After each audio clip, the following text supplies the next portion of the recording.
In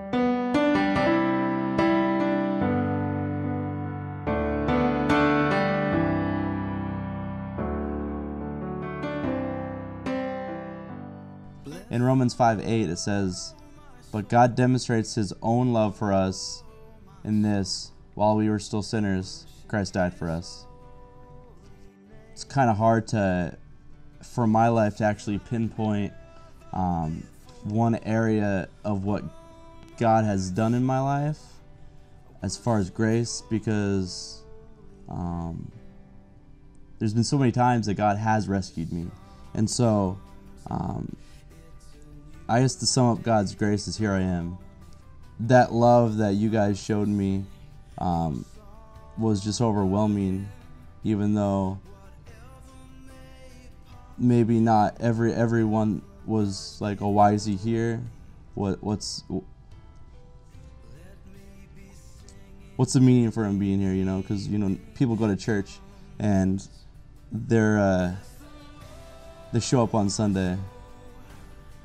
But church for me is, the other 6 days out of the week. I mean, this is where I come to hang out with you guys, to share all the exciting adventures that Dan Clark goes through. And so when I come here, I see love like I haven't seen in forever. And so you guys are amazing. I appreciate the opportunity I have to be in your lives. Not a lot of people would say messing up your MCL and your ACL is a blessing, but I'm learning stuff, and I'm able to not look at the situation. I'm able to look at the solution.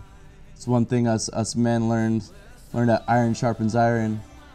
Here's the hard stuff. Well, right over here in the backfield, it's God, And for me, I picture God just with a huge sense of humor. I don't know if you could tell, but I'm always laughing. I just see him laughing at me. When are you gonna stop? Just let me in. I can help. I can filter that. And so I look at my leg, and I look at it as a huge blessing. It's an opportunity for me to interact with someone or be able to bless someone else's life. I mean, it's not over. I mean, the pain's here, but there's a solution. His love is just like none other. I mean, you want to talk about forgiveness, you want to talk about just how quick he is to respond to your life. I've been to some pretty insane spots in my life.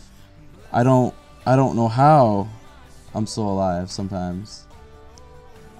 I mean, I just look at this, like, I start thinking about, my testimony and where I was in my life and where God had me and where he's placed me and all the things I've gone through. And I really do count it all joy.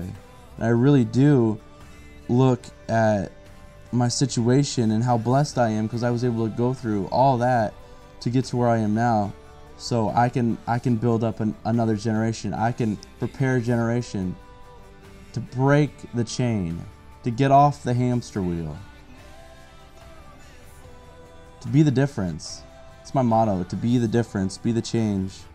I just really think it's time for us to rise up, no matter how big or how small. I mean, it starts with one person, and if I can positively affect 5, how many can those 5 affect? How many can those 2 affect? It just takes 1. All you have to do is allow God to move. All you have to do is take a chance.